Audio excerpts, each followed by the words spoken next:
There is a very specific, uh, almost seductive lie that I think 80% of people tell themselves when they first get into the rental game. Oh, I know where this is going. Yeah, right. It's this warm, fuzzy idea that if you list your property on a major platform, the big tech giants we're talking about, that you're automatically wrapped in this invincible bubble of legal protection. You check the box for terms and conditions and you think, great, I'm safe. A multi-billion-dollar tech company has my back. It's the platform shield myth. Yes. It is incredibly pervasive. And honestly, it works okay if you're hosting, tourists for a weekend. Right, for a couple of nights. But the moment you step into the world of midterm rental stays that last a month, 3 months, maybe 6, that shield, it just turns into wet paper. It's basically bringing a knife to a gunfight. That is exactly what it is. And that is the wake-up call for today's deep dive. We are looking at the specific, often dangerous gray area of the midterm rental, or MTR. It's an awkward zone. Yeah, that zone between a vacation and a permanent residence. Yeah. And to navigate this, we're pulling apart the strategies of Corey Garcia. Right, Garcia is a heavyweight in the corporate housing space. From what I gathered in the reading, he's an operator who realized pretty early on that Hail Mary plays don't build a business. No. Rock-solid systems do. Right. And his entire system, it seems, hinges on one boring, unsexy, but absolutely critical document: the lease. And before we unpack his playbook, we have to handle the housekeeping. And this is serious. Okay. We are going to discuss legal concepts, contract clauses, and liability strategies that work for Garcia. But we are analyzing a source, not practicing law. Right. Lay down the law for us. Nothing we say today is legal advice. Property laws vary wildly by state, by city. What works in Texas might be illegal in California. You have to take these concepts to your own attorney to make sure they actually hold water where you are. Disclaimer noted. So let's get into the mission. We're trying to professionalize the MTR space. Why is this specific time frame, say, 30 to 180 days, such a headache? Why can't I just download a generic standard lease from Google and call it a day? Or even better, why not just use the Airbnb settings? Because you're trying to use a tool that was designed for the wrong job. Think about it. A standard lease is designed for stability. A year, maybe 2? Exactly. It assumes the person is moving in, bringing their own furniture, setting up a life. A vacation rental agreement is all about transience. They're there to see the city, not live in it. And the midterm rental is kind of both. It's the Goldilocks zone, but legalistically, it's a minefield. Garcia points out that once a guest stays past 30 days in many places, they aren't just a guest anymore. Oh, no. They gain tenant rights. That is a terrifying phrase for a landlord. Tenant rights. That sounds like I can't just change the lot code if they stop paying. You absolutely cannot. If you're operating on a handshake or just a flimsy platform booking and that guest decides not to leave, you might find yourself in a situation called tenancy at will. If your dates aren't written down in a robust lease, you don't have a clear end date. And without a clear end date, you can't just ask them to go. You have to evict them. You have to go through a formal eviction process. Which, depending on the state, can take months and months. So ambiguity is the enemy here. Ambiguity is the arsonist. Garcia is obsessive about this. Your lease needs to be binary. It starts exactly here and it ends exactly here. There is no, we'll see how it goes. Hold on, let me play devil's advocate. Isn't the whole point of these rentals flexibility? A travel nurse gets her contract extended, or a family's home renovation runs late. Sure. The people always want to stay just a few more weeks. If we lock them in too tight, don't we lose business? That's the rookie mindset. The amateur says, sure, just Venmo me for 2 more weeks. The professional, like Garcia, points to the renewal clause. Ah. You need to establish the rules of engagement beforehand. Is the lease renewable? If so, how much notice do they have to give? Right, because if I have a tenant moving out on the 30th, I might have already booked the next person for the 1st. It's exactly. Can't have someone telling me on the 28th, hey, good news, I'm staying. Precisely. A strict notice period, say 15 or 30 days, forces that conversation to happen before it becomes a crisis. Yeah. It protects your calendar, which protects your revenue. If it's not in writing, it's not real. It's just wish. You have to treat your calendar inventory like a perishable good. Once that date passes, you can't sell it again. Okay, so we lock down the calendar. But there's another massive variable in an MTR that just doesn't exist in a normal rental: the inventory. The stuff. The soft goods. Yeah. I mean, if I rent out an empty apartment and the tenant scratches the floor, that's, standard wear and tear. But in an MTR, I'm providing the 55-inch 4K TV, the Vitamix blender, the linens. The artwork. You're renting a lifestyle, not just a box. So what stops a guest from, say, swapping my high-end blender for a cheap knockoff? Or just accidentally ruining the velvet sofa with a glass of red wine? This is where Garcia introduces the condition clause, but he pairs it with something that I thought was brilliant. He calls it the digital appendix. I loved this concept. It sounds so high-tech, but it's actually just incredibly practical. But isn't a list enough, like one sofa gray? One sofa gray is legally weak. It's too open to interpretation. How so? Was there a stain on it when they arrived? Was the leg already wobbly?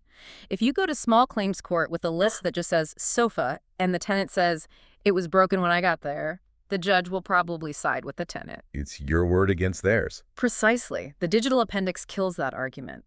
Garcia suggests taking high-resolution, dated photos of all your high-value items and physically attaching them digitally or printed as an appendix to the lease. So when they sign the lease, they aren't just signing for a couch. They're signing for this specific couch in this specific pristine condition, as seen in Exhibit B. Exactly. It shifts the psychological burden. When a guest sees that level of documentation, they know you know exactly what the place looks like. It's like the rental car walk around. Yes. You know when the guy circles the car with the clipboard and marks down every tiny scratch?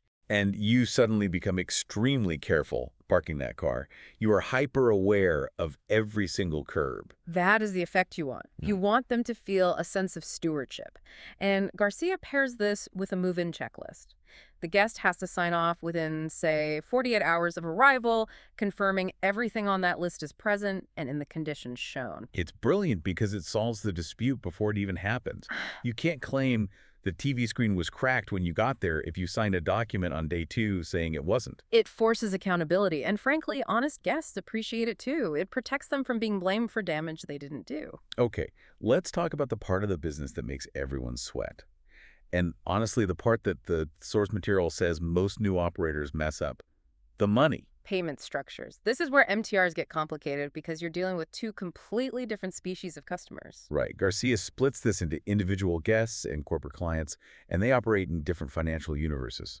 Completely different. If you have a traveling nurse or a digital nomad, an individual paying out of their own pocket, Garcia suggests keeping a short leash.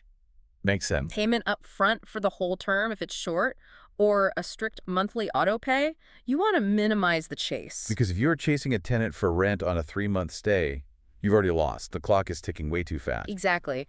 But then you have the corporate clients, the insurance relocation agencies, the construction companies housing their project managers. The whales? These are your whales. They pay higher rates, they stay longer, but they come with a catch that usually blindsides new hosts. The dreaded net terms. Net 15, net 30, sometimes even net 60.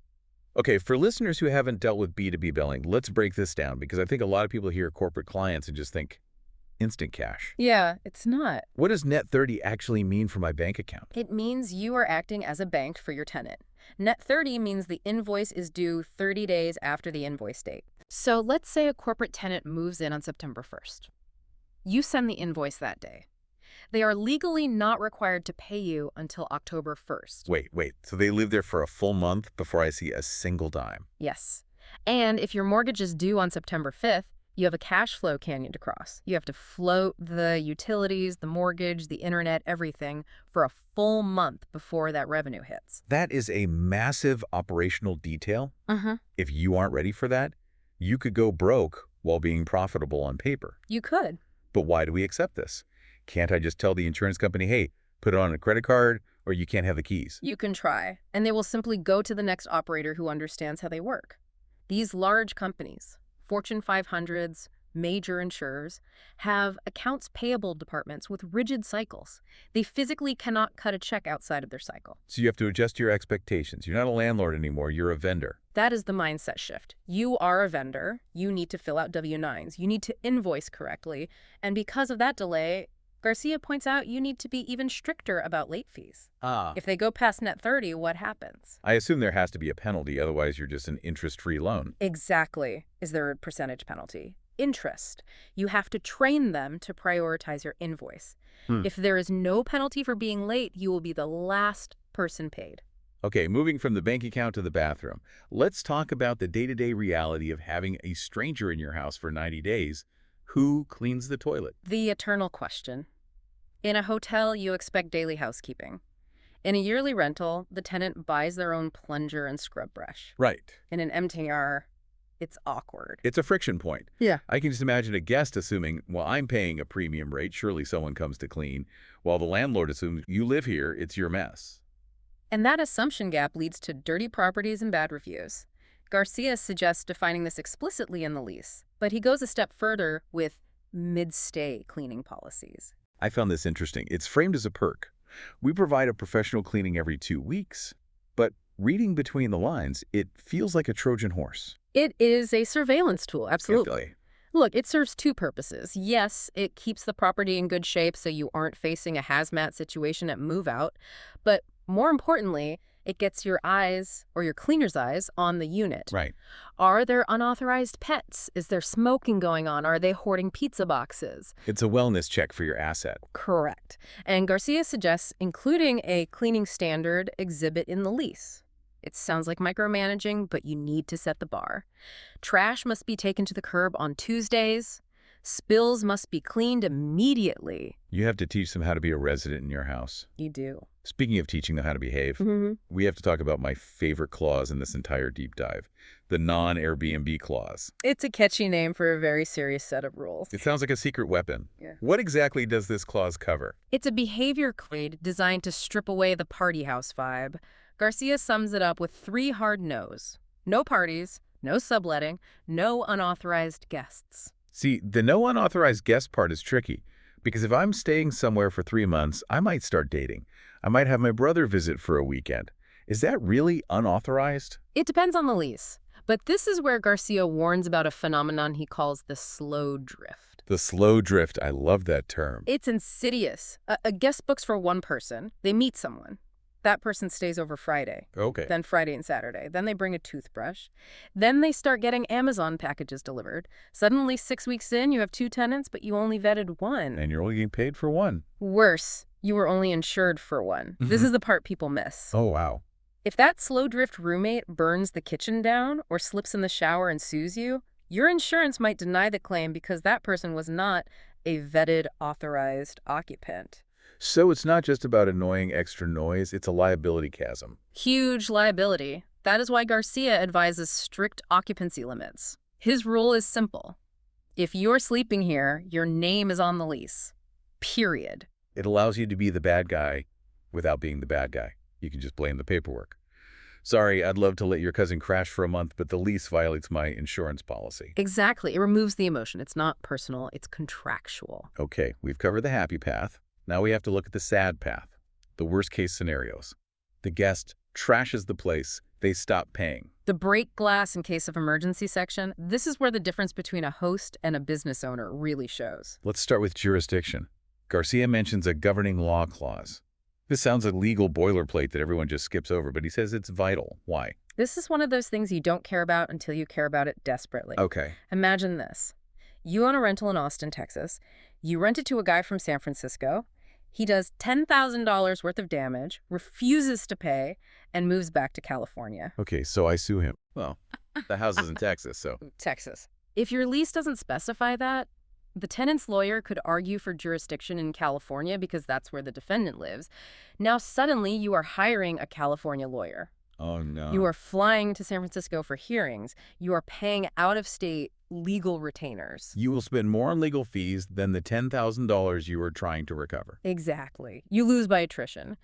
A simple sentence saying, this agreement is governed by the laws of the state of Texas, and disputes will be settled in Travis County, anchors the legal battle to your home turf. It gives you home field advantage. That's it. That is a pro tip. It costs nothing to write, but saves a fortune if things go wrong. What about the escape hatch? The termination clause. Yeah, life happens. Job contracts get canceled. Family emergencies pop up. A good lease needs to spell out the exit strategy. Right. If a guest leaves early, do they owe the full balance? Is there a lease break fee? Maybe 1 month's rent? You need to know the price of freedom. And on the flip side, force majeure, acts of God. If the city shuts down short-term rentals due to a new regulation or a health crisis, does the lease just dissolve? You don't want to be debating contract law in the middle of a disaster. And finally, Garcia brings up renter's insurance. Is this overkill for a 3-month stay? Not at all. In fact, for anything over 30 days, Garcia argues it should be mandatory. But doesn't the landlord have insurance? The landlord has insurance on the building. That covers the roof and the walls. It usually does not cover the tenant's laptop if a pipe bursts. And critically, it might not cover the liability if the tenant's dog bites the mailman. And you don't want to be the one getting sued for the dog bite. Exactly. Requiring them to carry a small renter's policy, which is usually cheap, like $15 a month, adds a layer of insulation between their bad luck and your bank account. Insulation. It effectively outsources the risk. That really seems to be the theme here, doesn't it? It is. It's all about building layers of protection. We've gone from dates on a calendar to photos of blenders to jurisdiction clauses. It's a lot of detail. But if you zoom out, what's the actual shift that's happening here? The shift is identity. When you rely on Airbnb's terms, you are a participant in the gig economy. You are a host.